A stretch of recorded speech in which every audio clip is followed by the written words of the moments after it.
আমার মতো কে কে আছেন যে কাঁচা ডিমের মেয়োনিজ খেতে পারেন না, আর রেস্টুরেন্ট থেকে মেয়োনিজ নিয়ে আসলে সেটা না খেয়ে ফেলে দিতে হয়।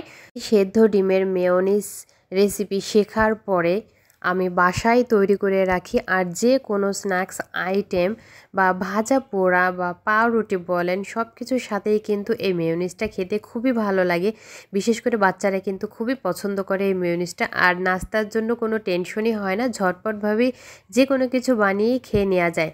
তো আজকে সেদ্ধ ডিমের মেয়োনিজ করব, তার জন্য ডিম সেদ্ধ তো অবশ্যই লাগবে। এখানে একটা ডিম সেদ্ধ করে নিয়েছি আমি, আর দিয়ে দিলাম বিট লবণ, 1 চা চামচের মতো দিয়েছি চিনি, আর এখানে 2 চা চামচ ভর্তি করে আমি গুঁড়া দুধ দিয়েছি। আপনারা কিন্তু বিট লবণের পরিমাণটা অল্প করে দিবেন। আর দিয়ে দিচ্ছি এখানে 1 চা চামচের মতো হবে লেবুর রস, পুরোটুকুই আমি দিয়ে দিচ্ছি, অর্ধেকটার একটু কম আছে। এখানে দিয়ে দিচ্ছি 1 টেবিল চামচের মতো তেল, সয়াবিন তেল ব্যবহার করেছি আমি এখানে, আর সম পরিমাণ পানি দিয়েছি। এখন দিয়ে দিচ্ছি এখানে আর কয়েকটা গোলমরিচ। এবার সব উপকরণগুলো একসাথে একটু ব্লেন্ডার করে নিব।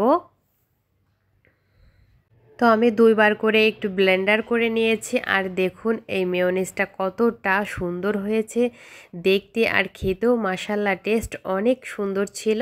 আর ঘনত্বটা ঠিক এরকমই হয়েছে, একদম দোকান থেকে কিনে আনা মেয়োনিজের মতো।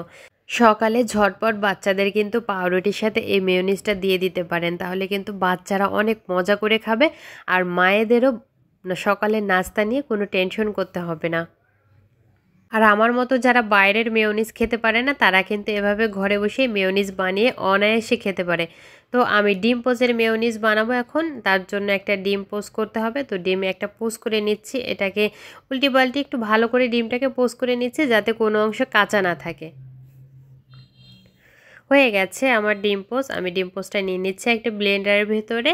তারপর আমি এখানে দিয়ে দেবো 2টা শুকনা মরিচ। আপনারা কিন্তু ঝাল বেশি যদি চান তাহলে কিন্তু এখানে 3টা বা 4টাও দিতে পারেন। দিয়ে দিচ্ছি কয়েকটা রসুন, সামান্য বিট লবণ, 1 চা চামচ চিনি, আর 2 চা চামচের মতো গুঁড়া দুধ দিয়ে দিলাম এখানে, আর 1 চা চামচের মতো লেবুর রস দিয়েছি। আপনাদের কাছে যদি লেবু না থাকে সেক্ষেত্রে কিন্তু আপনার ভিনেগারটাও দিতে পারবেন। দিয়ে দিচ্ছি 1 টেবিল চামচের মতো সয়াবিন তেল, সমপরিমাণ পানি। এখন এই সব উপকরণগুলোকে কিন্তু একসাথে একটু ব্লেন্ডার করে নিতে হবে।